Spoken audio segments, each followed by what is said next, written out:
आत्मवंदन। आप सभी स्वस्थ और मस्त होगी, यही मैं कामना करती हूँ। मैं तेजस्विनी एकलव्य ग्रुप से आज एक टॉपिक के है पे हम बात करना चाहेंगे कि हमारा मन और अवचेतन मन। आपने कभी एक बात सुनी है क्या क्या चिराग घिसने से भाई जिन आता है और जिन पूरा काम करके देता है। तो ये बात बचपन से हमने सुनी है कि उसने जैसे चिराग को घिसा और उस पे से जिन निकल के आया और उसका पूरा काम उसने किया। तो ये हम बचपन से ही सुन पाते हैं और उससे समझ पाते हैं कि भाई घिसने से भाई जिन बाहर आता है और उसकी मनोकामना पूर्ति करते हैं।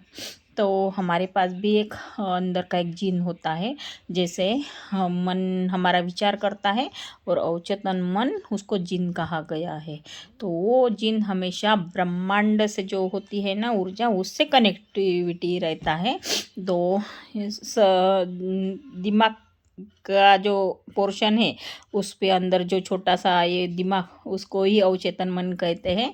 उसमें ही हम फर्स्ट लाइफ रिग्रेशन करवाते हैं, तो उसमें से पुरानी यादें भी वहाँ से आती है। तो देखो, इतना सा छोटा दिमाग अपने शरीर को भी चला सकता है और अपनी इच्छा भी पूरी करता है। तो वो छोटा से दिन को आपको अफर्मेशन बोलनी है, उसको घिसना होता है। वो घिसना होता है और बोलना होता है कि आप जो चाहते हैं तो आपको पूरी करके देता है आपकी इच्छा है। लेकिन उसको स्पष्टता होनी चाहिए, उसको क्लियरिटी, डाउट नहीं होना चाहिए ये करेगा या होगा, हाँ नहीं होगा। उसको कहना है होता है कि ये काम हो चुका है। तो वो ब्रह्मांड से कनेक्ट होने के बाद भी करके देता है। किसी को गाड़ी चाहिए तो कह सकते हैं कौन से कलर की गाड़ी चाहिए, कितनी लाख की होनी चाहिए, कौन से रंग की होनी चाहिए, वो गाड़ी लेके आप कहाँ जाएंगे। तो वो बात उसको बताने से भाई वो 21 जैसे काम करता है रात दिन भर 12 घंटे। तो 12 घंटे जब सोता है तो वही जिन अपना काम करने की तैयारी चालू करता है।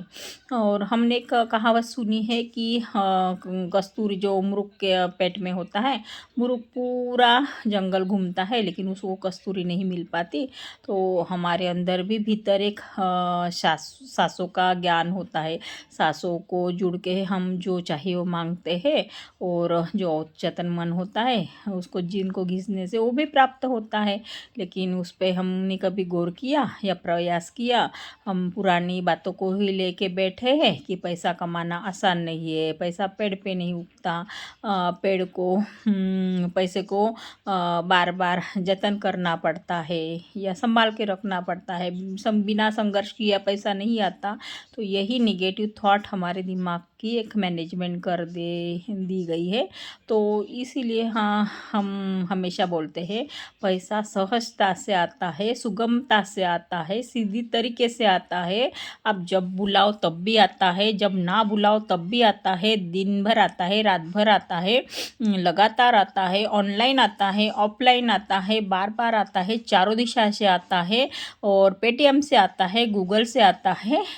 पैसा बार बार आता है, उसको बार बार कहिए। जब बार बार कहेंगे तो हो जाएगा। जब आप बचपन में थे तो आप छोटे बच्चों को देखते हैं तो उसको पढ़ा एक ही दिन में याद आता है क्या? नहीं, उसको बार बार बार बार रिपीटेशन करके उसको याद आता है। और बूढ़े होने तक भी 2 1 जा 2 2 2 जा 4 ही कहेगा ना।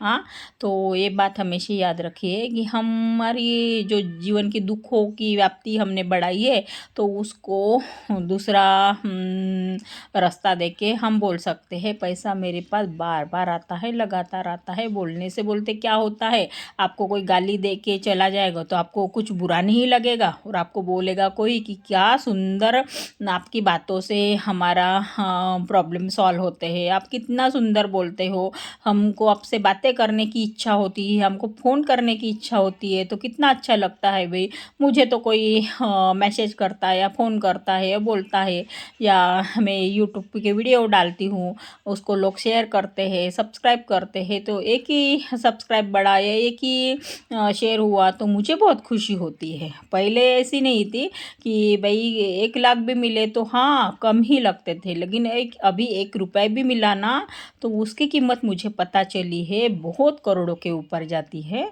तो हम कभी भी किसी को पैसे देते हैं ना, तो 51 रुपये ही क्यों दिए जाते हैं, 50 रुपये क्यों नहीं जाते, कि 1 रुपये से भाई 1 करोड़ हो सकते हैं। तो वही हमको समझना है और उसको ही हमको समझ के आगे जाना है। तो ये बात हम ज़रूर समझेंगे और रिपीटेशन में बार बार करूँगी, तो आपके जीवन में भी परिवर्तन ज़रूर हो पाएगा। धन्यवाद।